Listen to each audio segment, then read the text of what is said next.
ate noodles with no packet. Cereal with the canned milk.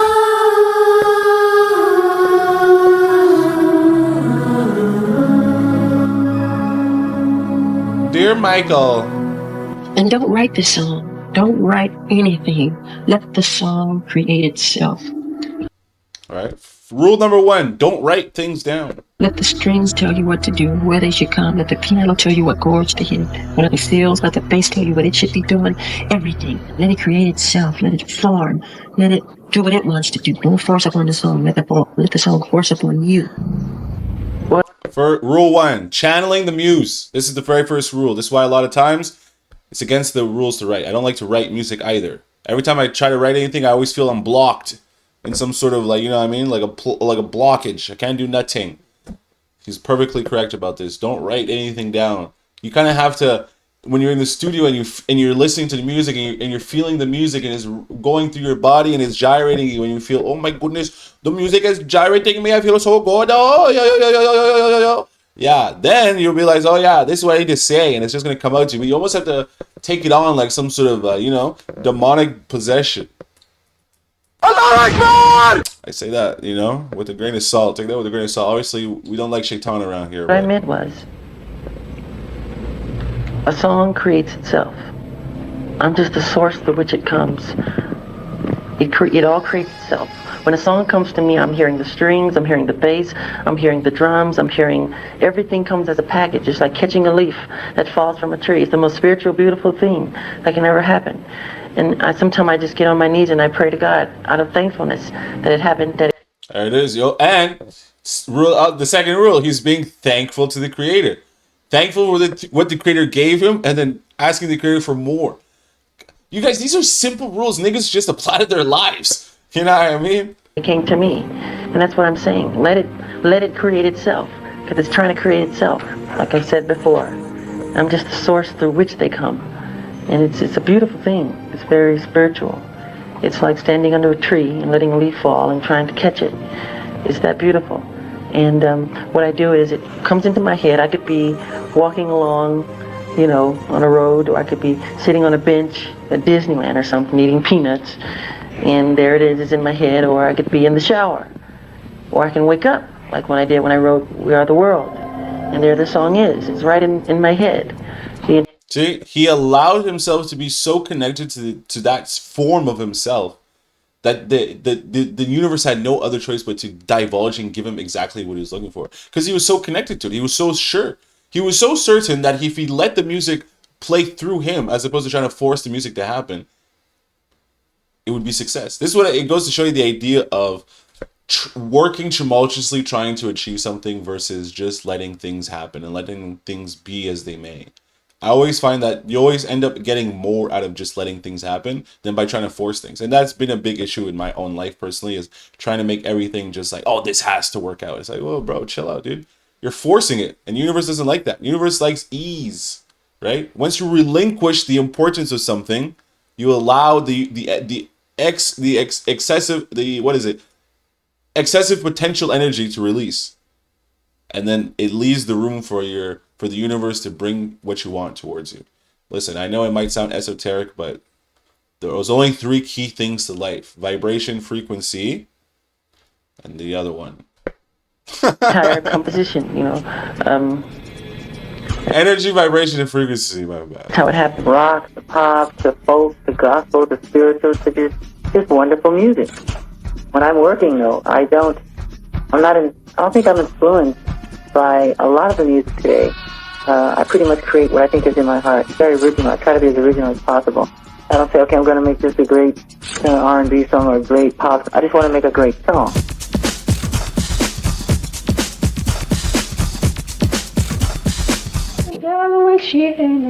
Cause you know I'm feeling fine. And she talks to me, that in her bed. And I know she wants to mind. The girl is mine. You were singing some lyrics, but not others. Yes. Why was that? Because certain words don't have words. Like certain sounds don't have words. It's the sound. It's the feeling of it. It's the feeling. It's getting down to the raw feeling. Once you start trying to add in the words, that's a later process if you really want to perfect it. But when you start singing the song at the very beginning, it's just about feeling. It's about the chutzpah, as them boys say. Words come into your head at a certain time that are fitting for the melody. Certain words come with the melody at the same time that it's created. Right. Heal the world. I mean, I didn't think about it. It just came. Make it a better place. So it came with the melody. Heal the world. I thought about it. Wow, that's nice. Heal the world. Let's heal our planet. Rich, you keep the loop drums going here?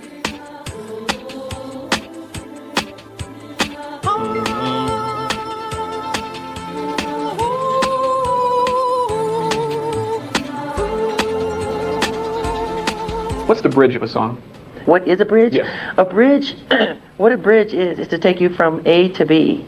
It is to take you from the verse to another part. It is escapism from hearing the same mundane, trivial, ordinary thing that you've been hearing all the time. Because the ear gets tired of hearing the same sounds. So what a bridge does, it takes you away from all of that.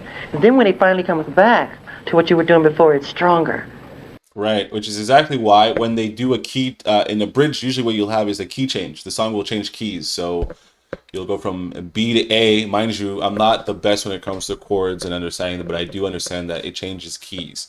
Now, I can't say if you can go from B to A, but I do know that the chords, it progresses that way, right? You can either go up or you can go down, but that's what gives it the contrast, right? Being in the same key as the song, but you just change the key, right?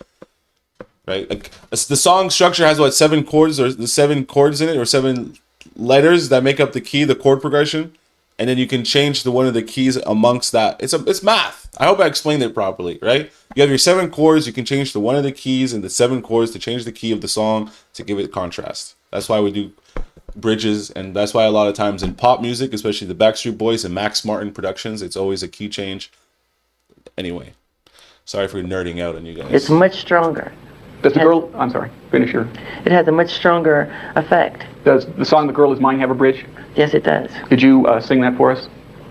It goes, I love you more than he, take you anywhere. And I go, but I love you endlessly, loving we will share. So come and go with me to one the town. But we both cannot have her, so it's one or the other. And one day we'll discover that she's my girl forever.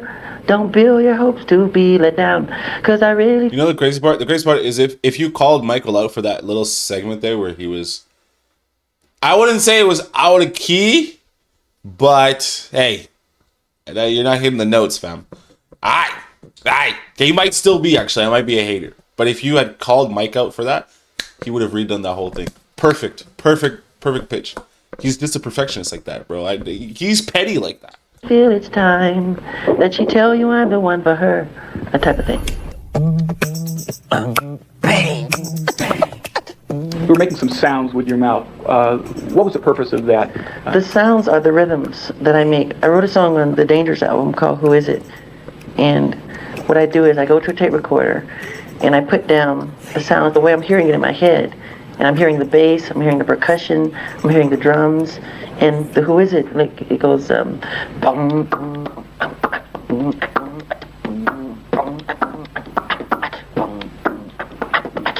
bum. That's how it's done. So what I do is I go to a tape recorder and I just put exactly what I'm hearing in my head down on tape, and that's how I pretty much do it. Would you briefly show us how you made the rhythm sounds on The Girl Is Mine tape? Sure. Like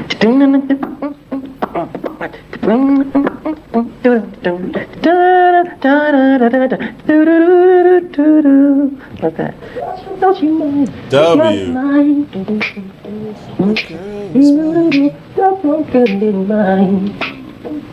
I will say, out of all the Michael Jackson songs, I really don't like that song. It's not my favorite Michael Jackson song. The Girl Is Mine. Another one with Paul McCartney. Ugh. Skip. Changed my whole perception of what creativity of a song is about. I used to think making a song was about just sitting at the piano and writing progressions and melodies. Michael taught me, I never forget this. It's about crazy feeling. story. Michael calls me and says, why can't we create new sounds? I said, what do you mean? He was like, someone created a drum, right? Someone created a piano. Why can't we create the next instrument? Now you got to think about this. This is a guy 40 years old who has literally done everything that you can think of, but still hungry enough to say, I want to create an instrument. It's crazy. What does something like that do to you? Challenges me creatively. I went to a local junkyard and I started gathering trash cans and different things, and I began to hit on them to try to find sounds. And Michael told me to, though. Michael said, go out in the field. That was his term. He always say, go out in the field and get sounds. Don't do like everybody else and go to a store and buy equipment. He said, go out to the field and get sounds.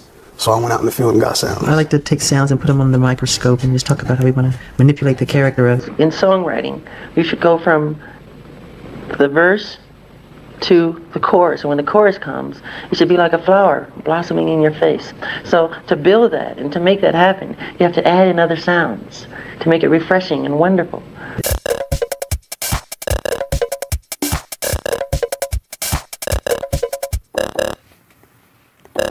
It's interesting to notice that when this sound comes in the middle of the breakdown, there's already a bass, the original ARP 2600 bass that's playing, the bass that's in the song. So there's basically two sounds happening at the same time. And this is an orchestral, an orchestrating technique that I can see Quincy, coming up with, where you might have, a stand-up bass or bass section, string bass, but then you add contrabassoon or bassoon to it, and it gives it this sort of like edgy little point to the sound. And this is very much like adding a bassoon. So I think it's just indicative of how Quincy was taking his orchestrational techniques and, applying them to pop music, because you need something sort of clever in pop music and ear-catching, but it's the same kind of idea, and it affects how you orchestrate. So keep that in mind, bring something new in, because this song doesn't appear until later in the song, and now you have something fresh that just takes your ear away along with the existing groove. Yeah, Quincy. Right? The sound is only at the very end of the song. So to hear that sound again and that little rhythm part again, you have to play the whole song all over again. And then now the whole record works together as a whole in unison to give it that repeatability, right? It's very, very, this is what I'm saying. Good pop music is actually a lot simpler than most people believe it is. A lot of people believe that pop music has to be, pop music is very formulaic and it is very math. But I think once you understand the math of everything, you can understand that it actually doesn't have to be complicated. It actually can be very simple, right? Just got to understand the math. Michael, Rod, everyone wanted a different sound. They wanted something odd at that point in the song, because you always Quincy was always about adding layers and elements of things that you didn't hear, in the intro or in the first 8 to 16 to 32 bars. Yeah. There's always part of his production was so brilliant. Him being the great arranger that he was and is, wanted to add something, a new element, but something that would stick out. Like a surprise inside the Cracker Jack. Exactly. Oh, I love this song. He said, okay, guys, we're here to save the recorded music industry. Boy, that's a heck of a mandate, isn't it? We wanted the sonic values of Thriller to really recharge the industry. So listen to a few things that could be helpful to someone breaking into the music business. Believe in yourself, study the greats and become greater, and be a scientist. Dissect. No matter what. I mean, I don't care if the whole world is against you or tease you or say you're not going to make it. Believe in yourself, no matter what. Some of the greatest men that have made a mark on this world were treated like that. You're not going to do it. You're not going to get anywhere. They laughed at the Wright brothers. They laughed at Thomas Edison. They laughed at Walt Disney. They made jokes of Henry Ford. They said he was ignorant. He didn't have a college degree because he dropped out of school. Disney dropped out of school. They even took Ford to court to prove his intelligence. That's how far they went. Yeah. And these are men that shaped and changed our culture, our customs, the way we live, the way we do things. And I think God plants little seeds through people on the earth. And I think you're one, I'm one, to bring some bliss, some escapism, some joy, some magic. Because without entertainment, what would the world be like, Right? Listen, it's an unfortunate truth, but I think a lot of people in this world are really talented. A lot of people in this world were built for greatness. Unfortunately, I think the support system that some people have in their lives makes it so that they, no matter what sort of belief they have of themselves, a lot of people's light will be turned off. Or just through the tumultuous processes of life and living life, your light can get turned off. So I say this to any sort of artist that is making things, whether it be music or whatever form of art it's taken. Continue to push through.